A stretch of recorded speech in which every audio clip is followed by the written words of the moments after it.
right, good afternoon, everyone. Hello.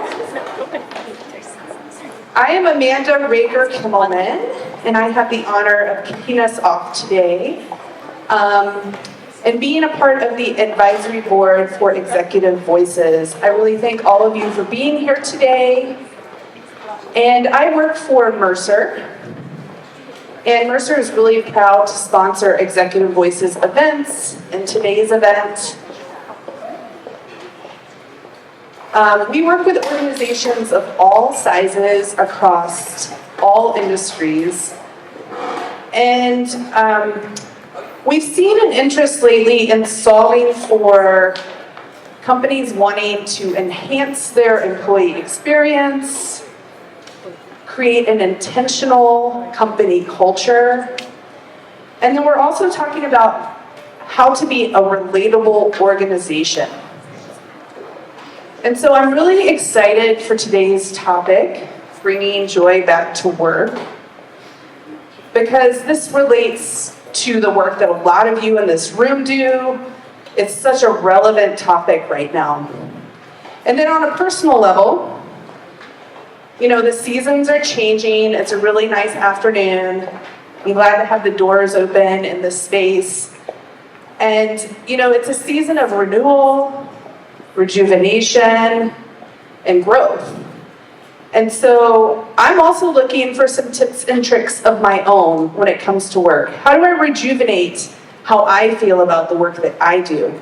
How I feel about how I work with teams and support them with their work.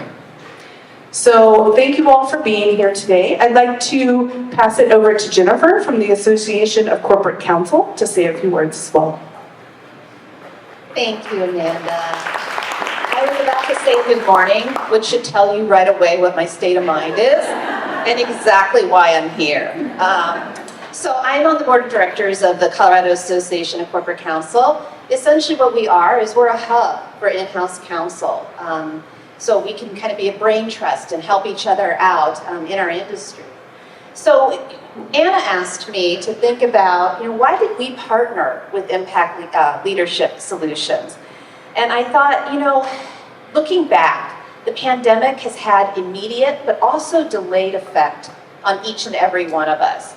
I know that the number of meetings that I'm drawn into now seems to have exponentially increased. And I did do some research, and they say meetings have increased by 13%. I think that's bunk and absolutely wrong, but it's draining, right? So this topic really appeals to myself and also other in-house counsel who are now forced to work leaner, more efficiently, and with less. And with that comes some strain, right? Some stress. And so I sure as heck need some advice on how to bring joy back to the workplace. So thank you for joining us. Thank you for thank you to the sponsors, as well as our panelists. Well, welcome. My name is Shannon Sisler. I'm the Chief People Officer here at Crocs Inc. And welcome to Crocs. We're so excited to have you. I think we're fortunate because this place does bring us a lot of joy. This is a pretty fun, progressive, growing organization.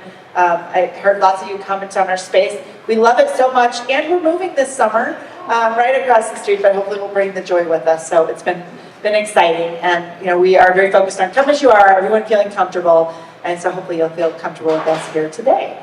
So I am excited to introduce Anna Conrad, who is our moderator for today. I've known Anna for too long to count, so we're not going to do that. Once it's past a decade, I'm like, we're good. Anna is the founder and principal of Impact Leadership Solutions, does amazing leadership development and coaching work. You can listen to her on the radio, you can read her in all the journals, look up her profile, there's lots of good stuff there. But what I really appreciate is she's a great mentor and coach. She also, I think, really provokes some really thoughtful discussions. So I'm sure we are going to have that today. And with that, I'm going to turn it over to these lovely ladies who look good with the live plant wall, don't you think? Don't they look like, do you feel like you're on Oprah? I wish, right? We got the free prizes. All right, with that, Anna, take it away. Thank you, Shannon. How about a great big thank you to Shannon for hosting today? She's done a great job and really showing joy where we are right now. When we came up with this topic, it was a really interesting way that we actually came up with it.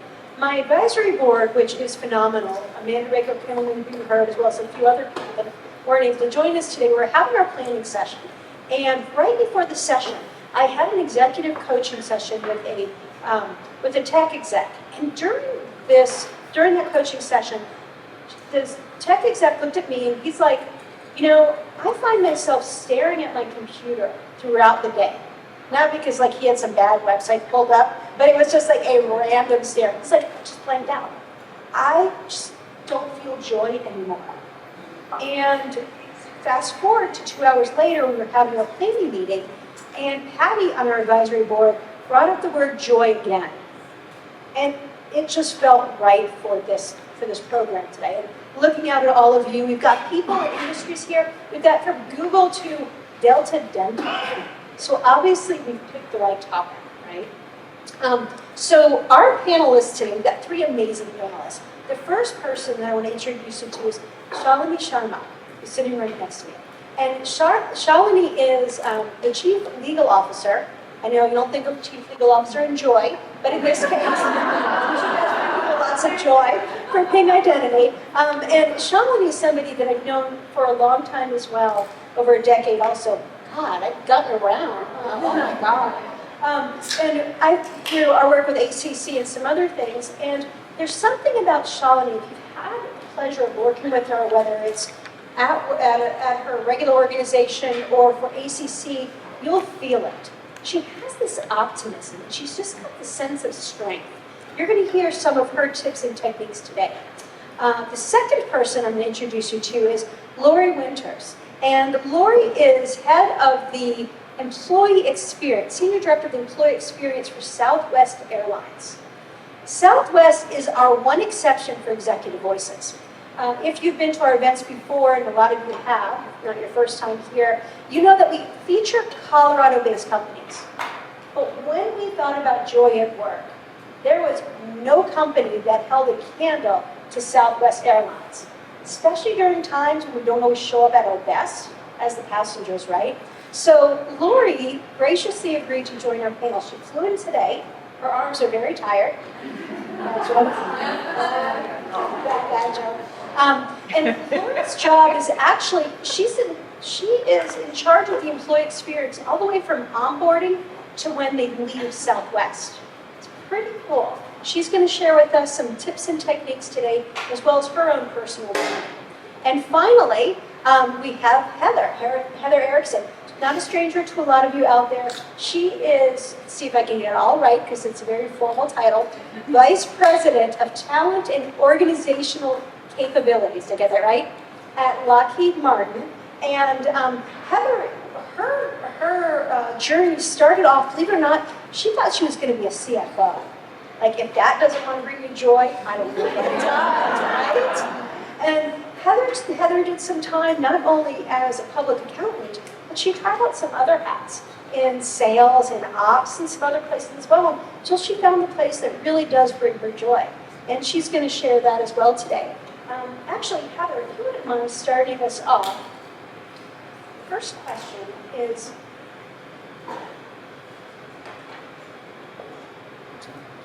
when you think about when you did find joy at work, when was that? What was that epiphany? What can you learn from it?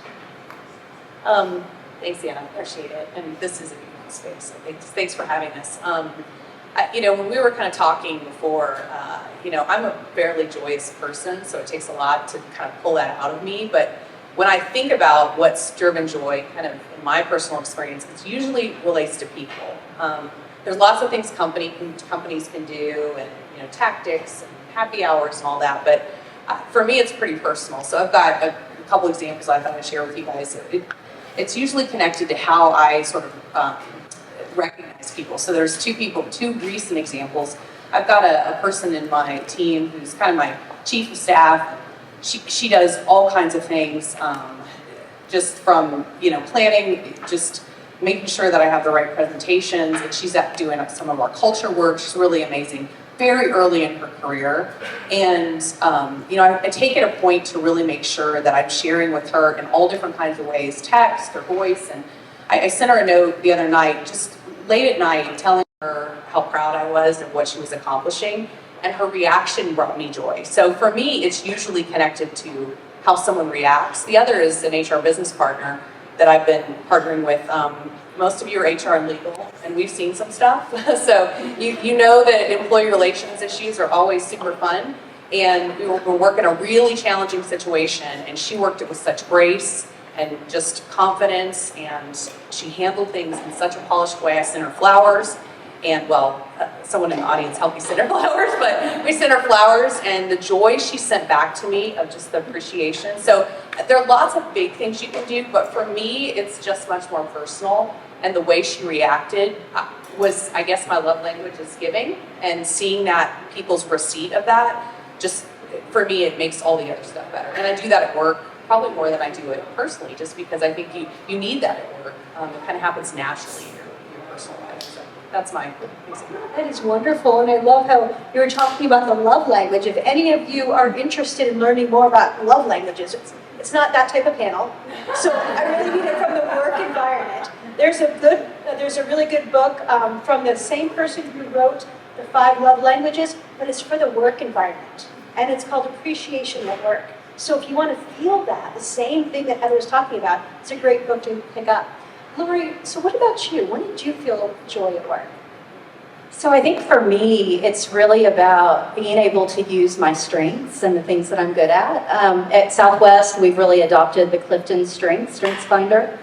And so learning about what my strengths are was a big aha for me, because I found that the things that have brought me joy throughout my career, and actually in my personal life too, are the things that are really in my sweet spot in using those strengths. And so, when I'm able to be really creative and innovative and think outside of the box and be strategic and come up with new programs and build new teams, that's really when I'm at my best, I think.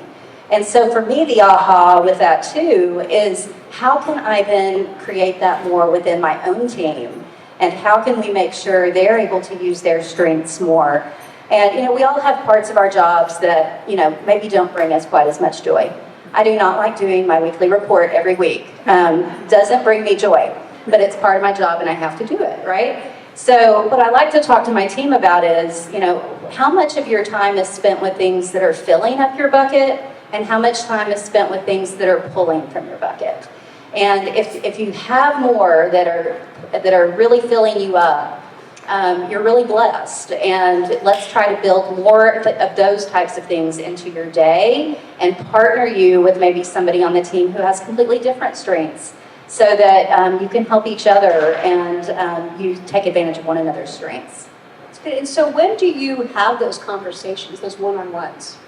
So I have weekly one-on-ones with all of my direct reports, and then I also do skip levels. And the skip levels, I think, are really important, because I think it's important that they know that they can come to me anytime. I feel like it's also the time that you really get to know your people.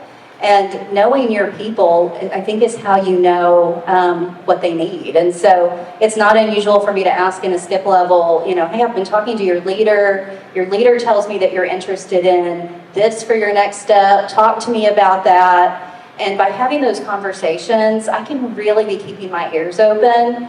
And when we're staffing new projects, I can really start to move people into roles that will help them grow and also use their strengths. Thank you. So Shalini, what about you? When did you feel the joy at work? Still searching. Okay. So yeah, it's a little ironic to have a lawyer on the stage talking about joy, but I think, and I think joy comes in stages and phases depending upon where you are in your career trajectory.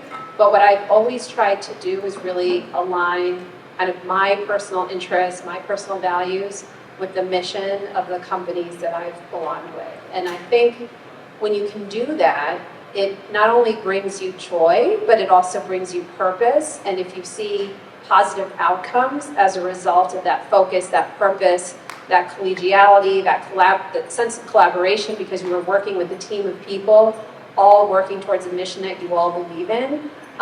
It brings a great and deep, satisfying sense of joy. So, at Ping, we're in the cyberspace, specifically identity management, and we celebrate every identity. I mean, what a wonderful mission. What a wonderful mission Crocs has. I'm assuming this is the mission.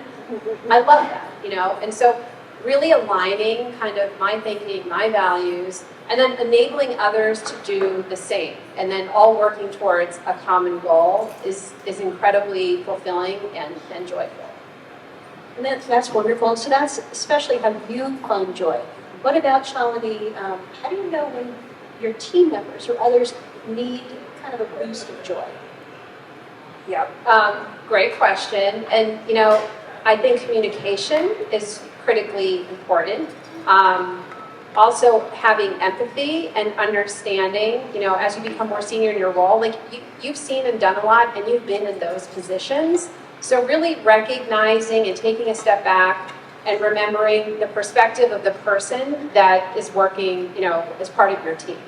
I also really prescribe to the servant leader model. So I really feel like I'm working for my team, even though they might not feel that way, rather than them, working for me or the company. Because if my team is enabled, if my team is happy, if they're taken care of, in terms of just career trajectory, mental health, and also at the same time, obviously meeting the objectives of the company, I feel like I've done my job.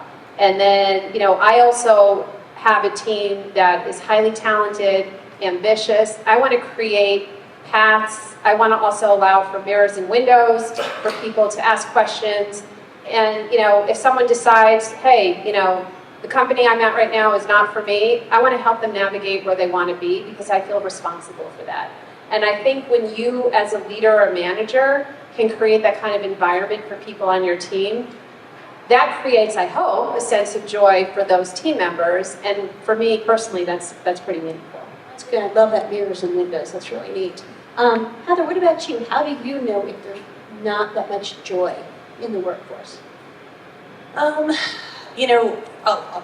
give a personal anecdote. So for me, it comes in the form of sleep, not lack of sleep, but disruptive sleep. Crazy nightmares, wild, I've missed a deadline, something. And, one of the things that I do, which I'll give a work example in a second too around it, is I started yoga. And I did it this morning at 5:30. Early, because it helps me reset whatever's going on the night before. Because you probably all have very stressful jobs and lots of deadlines, and you come home and you have a few minutes to do whatever, and then you start again. And so for me, starting that pattern has really helped me reset. We recently had a Women in Leadership conference at Lockheed, and it's one of the things I think we do really well is bring together, whether it be different groups from a VRG perspective, but we had on International Women's Day, and they had 125 people doing yoga together. And when I got the invite, it was like disco, music, and yoga. And I was like, okay, I was very unsure about it because it's like, this is Lockheed and it's in our atrium. I don't know if I'm ready to do that. And we went down, and there were some, folks who walked by like, what the hell's happening in the atrium? But they did a huge yoga event with these fantastic DJs and really kind of talked about just kind of, centering yourself. And I think we're doing more of those things to kind of realize that people just can't just grind it out. They have to find some way to kind of bring that energy back. We'll see if yoga in the atrium becomes the standard. But it was the best part of the conference. And we talked strategy and all kinds of big things. But the best part was watching people connect in, I think, just a very personal way at work, which I think somehow the distance and hybrid work and where we're at right now has removed a lot of that. So figuring out how to pull some of that back in are some of the tactics that I think are working better. And that's just an example of one that recently happened. Yoga at work. Yoga at work. Love it. What about you, Lori? How do you recognize the lack of joy in team members?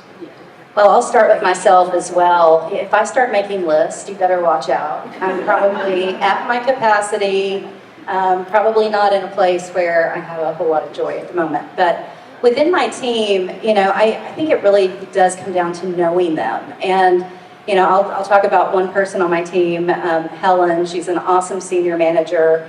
She is one of the most positive people on the planet. And when she comes to me and starts complaining about things, I know immediately that she's at her capacity. We need to pause. I need to ask her, what's on your plate? Do we need to reprioritize anything? What can you delegate, right? And so really trying to just help through those things. But I think you really start to see it when they're starting to exhibit opposite behaviors that they normally do. That's good. And joy, let's be honest, it's a touchy-feely word, right? Like joy, what the heck is even joy? And not only that, but is it my job really to make certain that you feel joy? Whose responsibility is it? So I'm going to ask the panelists, we're actually going to talk about the role of the executive and the executive's responsibility in making certain people feel joy, the role of the manager, and then also what about the employee themselves? How do they have to own their own joy? So let's start with the executive. Let's start with Heather. What is the executive's role in ensuring joy in the workplace? Yeah, I think it's interesting, and I think it depends on the size of the company you're in. Lockheed Martin is very large, so the executive role to the sort of first level role, there's just a lot in between, and so trying to figure out what the importance of this role. We had an interesting dialogue about the size of company and also just what do you need to be top down. And one of the things, some of you may work in companies that have some bureaucracy and some we've been around for a really long time. We're in aerospace and defense, so it's very focused and mission oriented.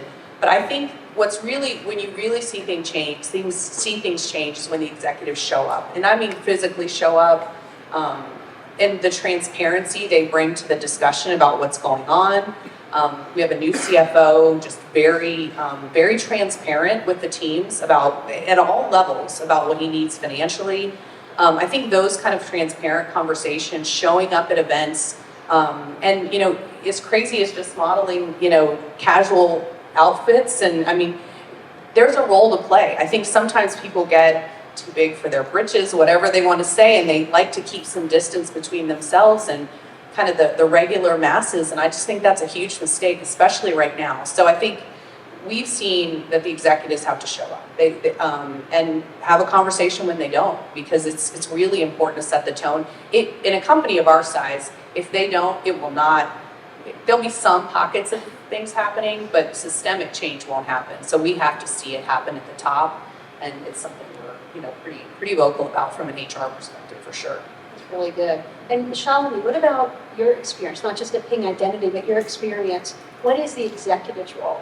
You really enjoy it. Yeah, so Heather and I did have interesting conversation about this. So, I agree with everything that Heather says, but it's also incumbent upon the employees. When you ask for things and you want things and you want the executives to show up, you need to show up too as employees, right? Because, you can have an event, and I've seen this happen, have executives show up, and the employees who want this event or, want to support a certain cause, they don't show up. And it's very tricky and challenging, right? We're going through this transformational stage right now with remote, hybrid, post-pandemic. I think mental health is a huge issue that cannot possibly be ignored.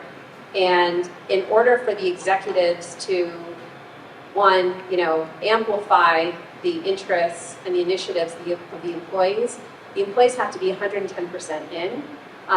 And people also have to recognize that the executives, depending upon the size of the company, depending upon what's going on in the company, because there's all different stages of growth, sometimes have bandwidth issues, right? So while if a program exists at a company, you should pretty much, assume that all of the executives are behind it, but they don't always have the ability to show up physically, even though the support is there. And it's incumbent upon the employees to really lean in and support these programs, these initiatives, and also call out, what's not working and what is it that the company needs to do more of to bring more joy, more happiness, more stability, more balance to the employee population. So it's a balancing act, and the critical part for this to be successful is that the employees and the executive team communicate transparently and candidly so everyone understands each other's interests. That's really good. And so, Lori, the manager level, one of the hardest levels, what is their role, do you think, in ensuring that there's actually joy in the workplace? Yeah, I really think that at the manager level, it is so important, and this is for any manager of people, right? I think it's really important that you create the right environment, the right team environment. I know on my team, it's really important to me that every person knows that they have a voice. And I tell every person when they join my team, I want you to disagree with me. It's okay. I want you to say, Lori, I think that's a crazy idea, and I don't think we should do it that way. I think we should do it this way instead, because I think that that really creates an environment where people feel like they can be themselves. I think that it's also really important for the manager to have hard conversations when they need to. I have had an employee, and I'm thinking about an employee from many years ago, who was simply in the wrong job. And so every coaching session was about the things that she wasn't doing quite right. And it was getting exhausting for me. It was getting really exhausting for her. And she came into a one-on-one one day, and I said, we're not going to talk about your work today. And she kind of looked shocked. And I said, we're going to talk about when you were happy. I'd really like to know, when were you happy at work? And she said, well, I was really happy when I was in this other roles a couple of years ago. And I said, do you want to see if we can get you a job in that space again? And her face just lit up. She didn't realize that that was an option. She was a great employee, just not in the right fit. So I think sometimes it's our jobs as managers to really have some of those tough conversations to help them see some things and to help as well them move along the change curve if they're stuck in a change. Something like, going back into the office. I've had to have some really hard conversations about that. And I kept getting asked why, and I kept saying, I've told you why. And I finally said one day, what would be a good reason? What would be a reason you would accept, right? And so, we talked about that, and we talked about, you're stuck. And so you're hanging on to the fact that it's not the way you want it to be anymore. It's time. We need to move on. What can I do to help you move on? That's good.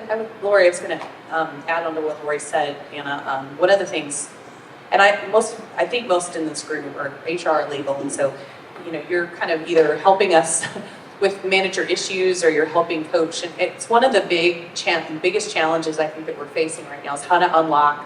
Sometimes we call it the frozen middle, whatever, the middle where sometimes things are getting stuck. And I think one of the things we've been dialoguing about is really just the impact of that one, we'll call them the joy sucker, the joy sucker manager, where all the joy is sucked out of the room. And, those people impact sometimes 10, 15, hundreds of people. And the impact of that is just, it's weighing on organizations, not addressing it. And it takes courage, and it takes not just HR, right? So I think a lot of just renewed energy around how we select the people that do those roles and how we be honest with them if they're not in the right jobs. And it's not like that hasn't always been important, but it's, I think just because of the unique workforce that we're in now, it looks so different than when many of these folks may have taken on management. It means something so different, and we have to enable them because they're not equipped, right? And they're trying the same tactics, and it just doesn't work. So, the joy suckers will be nicer than that next time.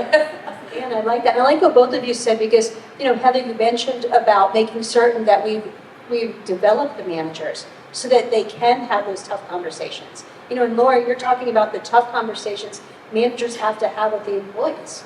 That's why those one-on-ones are so important. Lori gave you some good ideas about questions to ask. There's others too. You can, if you're doing, when you're doing your one-on-ones, ask questions like, tell me about a time last week when you were exhausted when you left work. Well, managers, if they say, oh, I don't get exhausted. I am so excited every day that I leave work. You can probably raise that BS flag because we all have those days. So probe a little bit deeper. And if anybody wants any additional one-on-one questions, send me an email, and I'm happy to send some to you. I've got like 250 of them. And let's go down to the role of the employee, because I know, Shalini, you were talking about, it's the employee's job as well to make certain that they have joy. Absolutely. Lori, do you have any additional things you want to add to that? Yeah, I actually do. So I'm in our culture and engagement department at Southwest, and it's a really awesome department to be in. And our culture is so strong, and we're so proud of it. But we often say within our department, it's our job to help create some of the structures and environments and programs to help our culture thrive. But it's really the job of every single employee at Southwest, and we have, I think, over 74,000 now. To really keep that culture alive. And, I think it's really important that we at Southwest empower all of our employees to do things to keep our culture alive. And we have so many incredible examples. I mean, if you've been on one of our planes, I'm sure you've had a great flight attendant that made some amazing announcements. I had one when I was flying here this morning. We have this really awesome employee in Long Beach. His name is EJ. And he posts really regularly on our internal Facebook page. And his whole mission is to be uplifting to other employees. And it's interesting, he's like this really tattooed guy, and he looks tough, and he'll take photos of himself with our plane and an amazing Long Beach sunset in the background. And then he just has the most inspiring message. And it's just a source of lifting up his fellow cohorts, as we like to call it. So, you have to empower every single person. Awesome. Well, and Lori, tell us a little bit about Southwest. Like, how do you guys monitor the engagement, and how many thousands of employees do you have? Yeah, I think we're over 74,000 now. We've hired 20,000 in the last 2 years. It's been crazy. So how do you monitor the engagement? Yeah, so, we have some traditional methods like, we have an employee engagement survey, and it actually just closed last week or Monday, and we had really awesome participation in it. So that's one way. But, I think there's also, how engaged people are in our different platforms. We have a Yammer page that has really good adoption, that a lot of people are in and posting and commenting. Our internal Facebook page, we take both of those, and we tend to, on a weekly basis, report up to our executives. Here are the things that are the top things that are being talked about right now. And if I want a quick pulse on how our people are feeling all across the company, I'll go look at that internal Facebook page, and I quickly know if things are going great, or if there are some people that are maybe a little bit discouraged.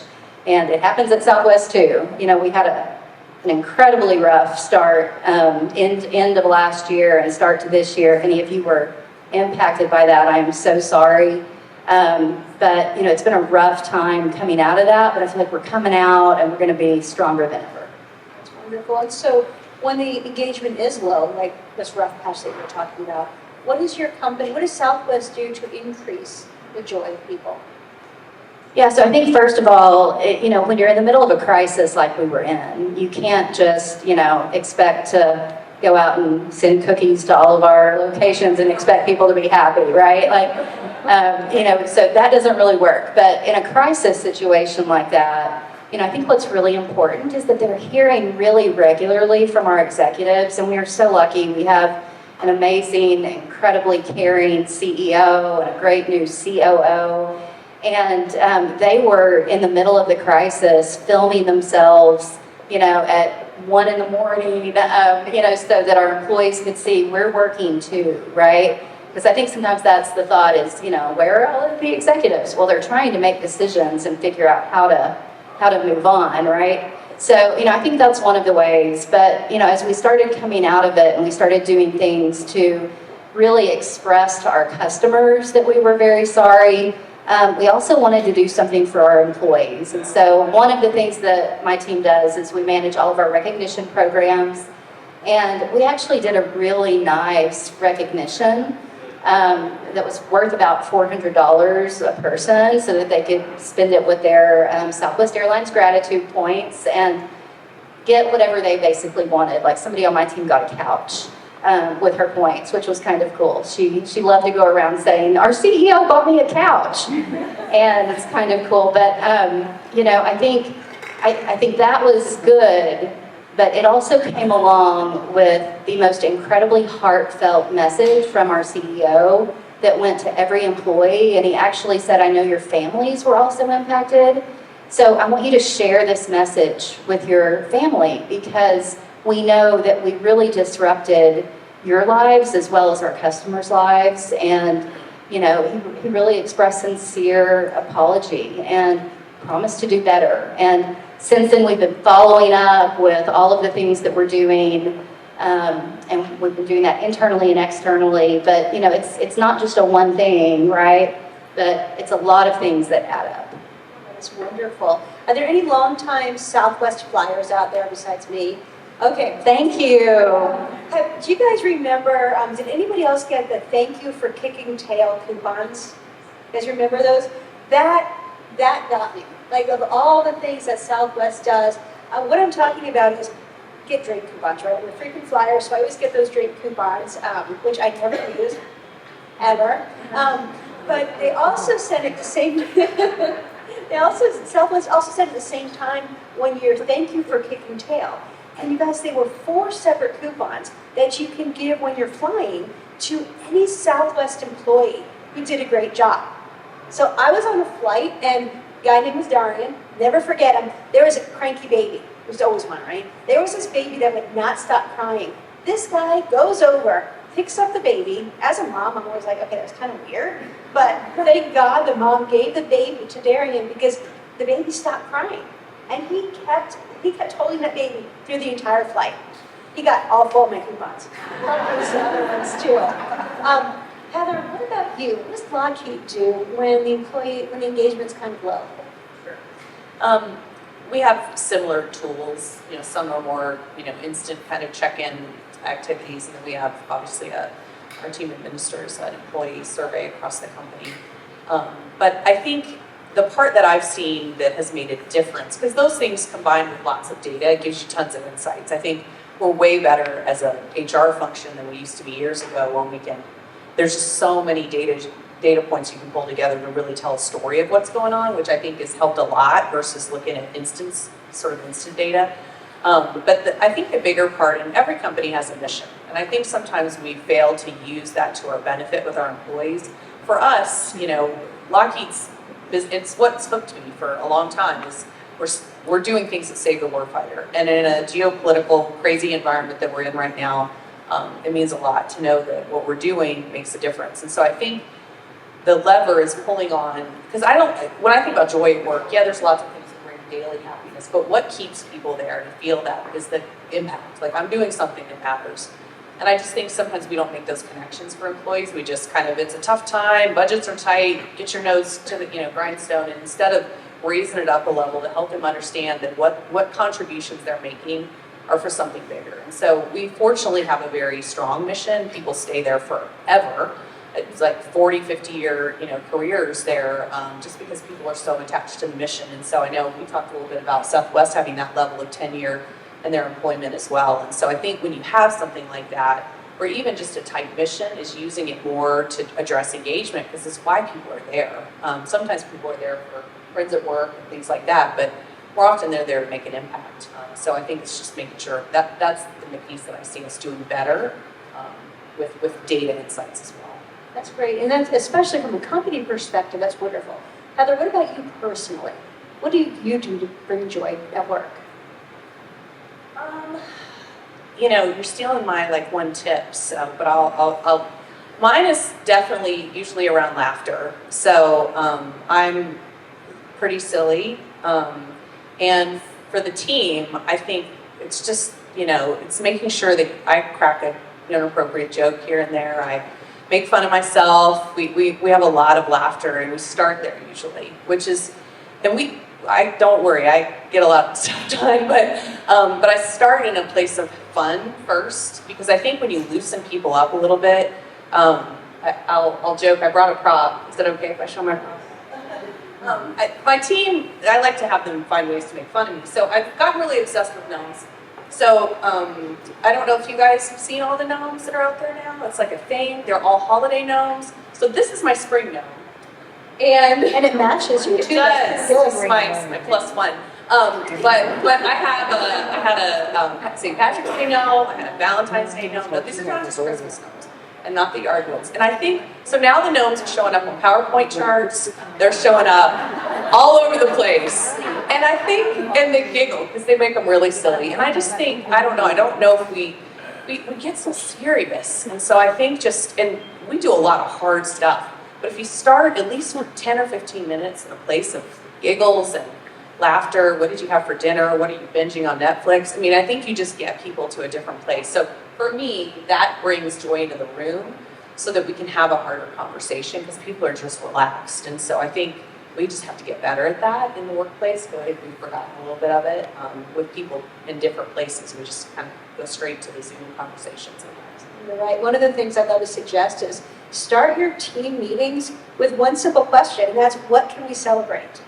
And that will just completely change the feel of the meeting. It's really great. Thank you. Let's get personal. Who's next? Who can we? Heather. We just did you, so you're off the hook for that one. So Shalini, you're up. What brings you joy? In the workplace or outside? Whatever you want, but let's stick to the workplace because it is being videotaped. Yes. You know, again, I talked earlier about mission and also not losing perspective, right? About, having some grace, in kind of day-to-day time on the job. So I am keenly aware of the privilege that I have in my role, that many of us at the company have in our respective roles. The world has become a very interesting place lately. There's just a lot of stuff going on in other parts of the world that I'm very grateful that don't impact me directly, but they certainly impact all of us indirectly. And I try really hard not to lose that perspective and just be thankful for, clean air, the ability to go to a job, right? And to focus on the job and not focus on my safety. And recognizing that privilege that I have, the circumstances that I have, the mission of the company, the wonderful team that I have, the wonderful colleagues that I have, it brings me a ton of joy. Now, we all have our days, right? And there are challenges as well. But if I hold on to that perspective, think bigger picture, longer term, I come from a family of doctors on both sides, my husband's side as well.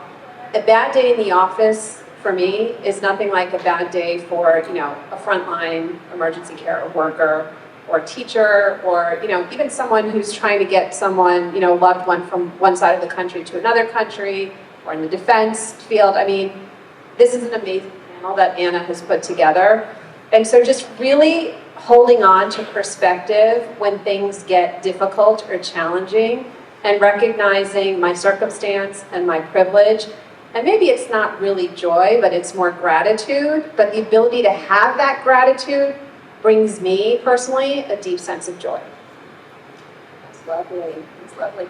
And Lori, your job every day, all day long, is really to think about other people.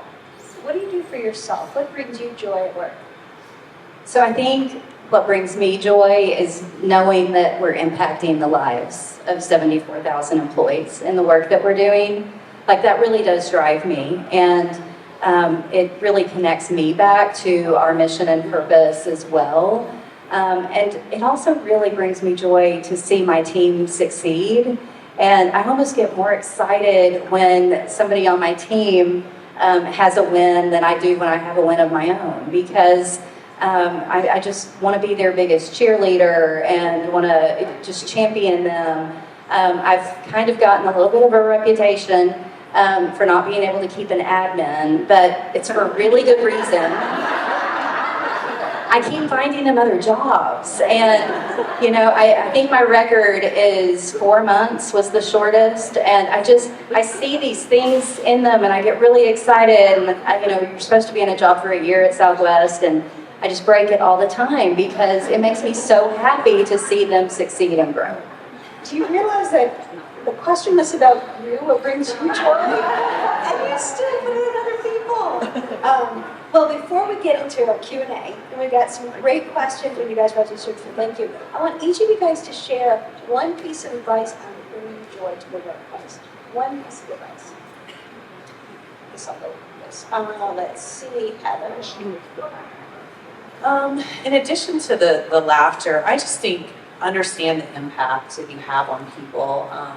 And I got to see the people that are in the room, your titles, all of you have teams around you or people around you, you're impacting a lot of stuff. And I just think recognizing that you have the opportunity to bring that to people's day, and not just especially HR and legal, we tend to be the worst at serving the others, right? It's probably why we have not answered that way. It's how we're wired.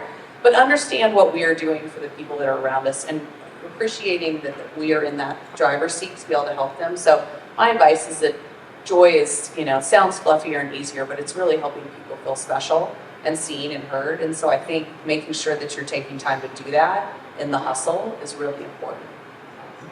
Shalini, what about you? What's one piece of advice?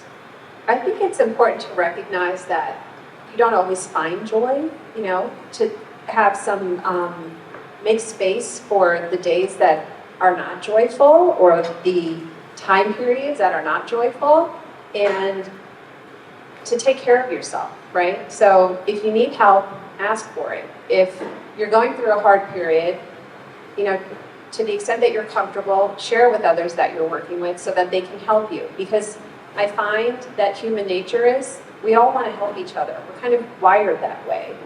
There are some exceptions. But have grace with yourself, and it's okay to just step back and, go through a difficult period, but not lose that perspective. And just be in the pursuit of joy, but understand that it's not always available to you all the time. But use the tools that are available to you. Take care of your mental health. Talk to people, and really lean in your support system and nurture and care that support system so that you can be healthy and so that you can be open to finding more joy. And that will, and it's important to take care of your personal life as well, right? And sometimes your priorities are going to shift depending upon what's going on in your personal life and your professional life. But maintain that balance and lean on others when you need to, because we're really all here to help one another. Otherwise, it's not worth going to the office, and it's not worth spending the time and investing in a career in an environment that's not going to support that. Wonderful, thank you. Lori. So I'm going to use an airline analogy. I think you're told on every flight you take to put on your own oxygen mask first before you help your child or your husband that might need help or whatever, right? So, I think that that's really, really important. I tend to be pretty serious, and I'm in a department that has a lot of fun-loving people, and that really helps to ground me. But also knowing the people in my personal lives that help ground me, I think is really important. So I was just sharing actually with Anna and Shalini at lunch today that my husband, right after we got married, we've been married 10 years, he made the comment, I noticed that you go to work when it's dark outside and get home when it's dark outside. And I go to work when it's light outside and I get home when it's light outside. Do you need to be working so much? Right, so he's really good at holding me accountable, and I share that with my team, and they're really good at holding me accountable for that too. And they get really proud of me and cheer me on when I decide to leave at 4:30 on a Thursday, or they're really excited about that. So I think that's really important that we take care of ourselves too. That's wonderful, definitely a theme here. All right, so for the Q&A, our first question actually was from Kathy Lockheed at Needles & Company. How do you not let the day-to-day grind, this is a quote, suck the joy out of anything at work? Thank you so much for that. Sean, you would agree to answer that question.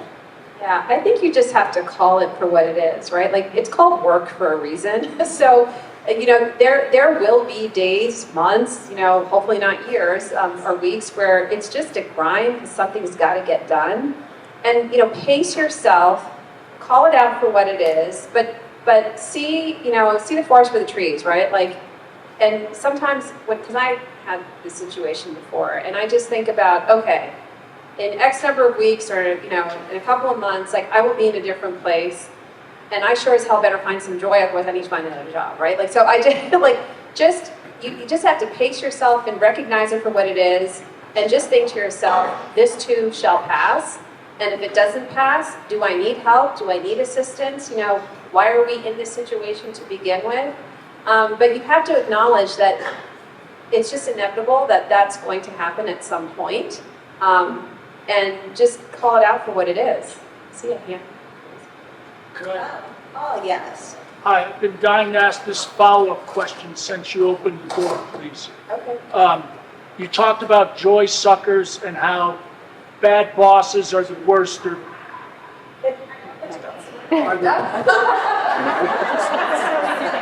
Okay, this follows in with my question very well.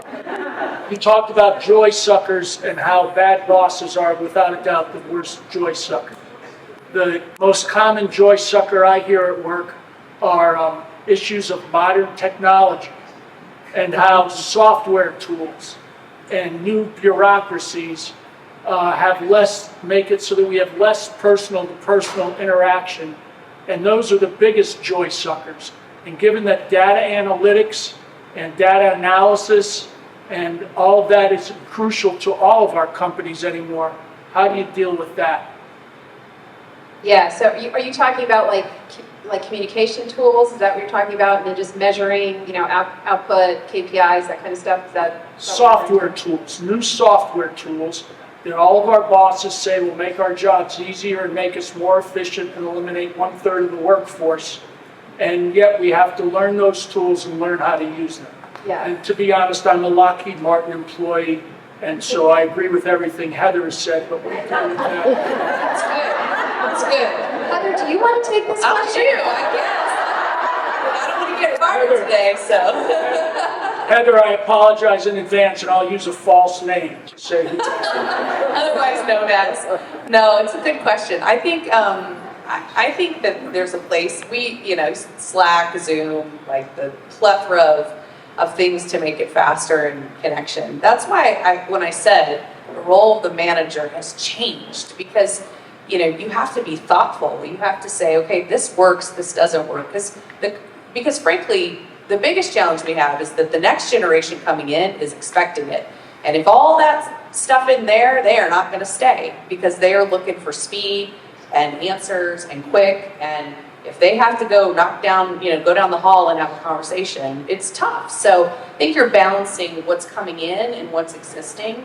And so for me, I think it goes back to really making sure that we've equipped our leaders to understand how to execute those, when they make sense, when they don't, when personal connection makes more sense. And that's where culture, I think, is such a big part of it, is you have to make sure that you're establishing a culture that doesn't just be reliant on the tools. So it's also new for some companies. I bet you guys have probably been using those tools for a long time as a smaller startup, and maybe not, but in some of the bigger companies, it's just like widespread sort of deployment, which means you have to give managers tools on how to figure out how to use them, because otherwise they just may use them, sort of like it.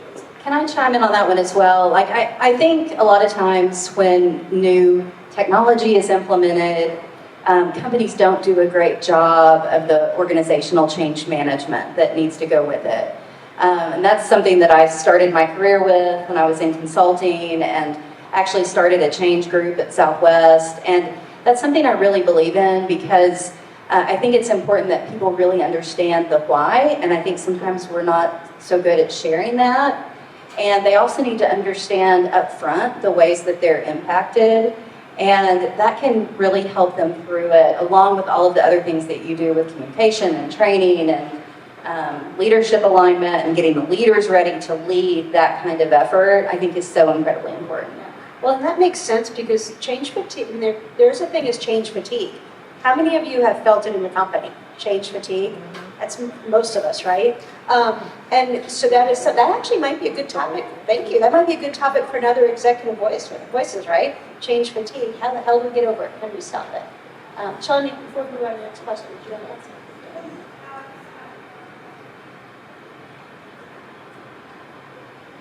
I just wanted to echo what Lori said. I think the why is really important, and there is a need oftentimes, right, Otherwise, the company would incur the expense of the change technology. But really understanding the why of why are we doing this, and then the how. How do you do this? How do you get people comfortable? And then even the when, right? Like giving people who need the time, who need the training, investing in the when, because I work for a technology company, so embracing innovation is critically important for us in order to remain competitive. And I think for the most part, at least with our employee base, that's kind of understood and given. And we often actually, in the legal department, we're dealing with AI, issues right now. We get pushback, like, don't stand in my way, don't create friction, I want to embrace this technology, let's go, go, go. And so how I approach some of these, and this is not exactly answering your question, but how I approach just novel technology in an environment where there is the opposite of the resistance that the gentleman was asking about, is where I try to be very collaborative at the onset. So we are all aligned in terms of what is the purpose, what is the use of the technology. I worked for a different organization where we had, it was a fintech space, but a much larger company, and we had an employee population where we had some people that embraced the new innovation and others who did not. And that's very challenging, but the why is really, really important for people to understand and see there is a reason that we incurred this expense, and also want to upskill you as employees, right? Because you are actually being upskilled when you're learning these new technologies and you're learning to be more innovative. But the cadence of the change is important because you can create a lot of fatigue. Thank you. We do have a couple of other questions that were submitted online, but I want to open up to all of you. Does anybody have a question for a panelist? Let me rephrase that. What questions do you have? Kristen, a former Executive Voices alumni, so thank you for attending. I have a question about something you said about skipping. Can you give her the mic? I can speak louder. No, there it is. It's good. Hello. I had a question about the skip level meetings that you were talking about. Have you ever experienced like a bad outcome from that? I have a colleague recently who's being undermined a lot in her leadership, and so what's happening with her is her employees are going to her boss, and like if they don't like an outcome, right, because they have those types of meetings too. And I just was wondering how you avoid that from happening because I think it's important too where you develop relationships with all the employees, but sometimes that means, something little happened and I'm going to go to them and complain about it instead of like working it out. Yeah, I think that's a really great question. That can certainly happen. I mean, the first thing, if they immediately start talking about something that their direct leader did, that bothered them or that they didn't think was right, the first thing I do is say, and how did that conversation with your leader go? Right? And so then if they haven't had it, which is usually the case, right, then I say, let's talk about how you can have a productive conversation so that you can express that to your leader. But the leaders that are on my team are all amazing, and they have built really great, trusting relationships with their team. So that doesn't happen a lot, but it has happened at times throughout my career. And honestly, it's happened to me where somebody's gone to my leader, right? And I think it's inevitable, but I really just try to coach on the right way to handle that. And then I ask them, I want you to come follow up with me and tell me how it went. And inevitably, they usually come back and say, oh my goodness, it went great. I'm so glad I had that conversation. And then I never have to do another thing with it, right? Thank you, Kristen. What other questions do you have? This is where Crocs wrote this. Hi. My name is Rachel. So I'm going to ask a question for sort of the risk mitigators in the room. So as a lawyer, I feel like my job is to think of the worst case scenario, contract around it, argue around it, negotiate around it. And then I get to work with all these salespeople and consultants and coaches who think of the best case scenario and how they can make everything wonderful. And the result might be the same, but me getting to that result bums me out, right? And I think a lot of lawyers, risk mitigators, maybe some HR professionals feel like that stress of having to go down in the dumps and soften the landing of a decision versus, break through the ceiling. So what would be advice to pivot that? And because I think a lot of times we're less attached to the mission because we're not necessarily doing the work out in the field kind of thing. So any advice for our risk mitigators or the panel for like how to pivot that mindset as well? Sales, that's all I'll say. Do we have a sales leader in here? No? Oh. Head lawyer. Lawyers, that's all I'll say.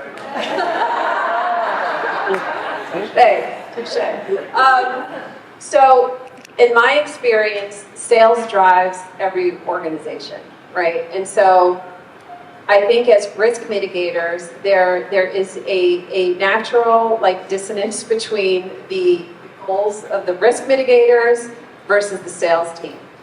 And what I have found is that the more you actually talk to and enable the sales team, and also hold them accountable and ensure that they have skin in the game, because the way I lead at my organizations is everyone is accountable for risk.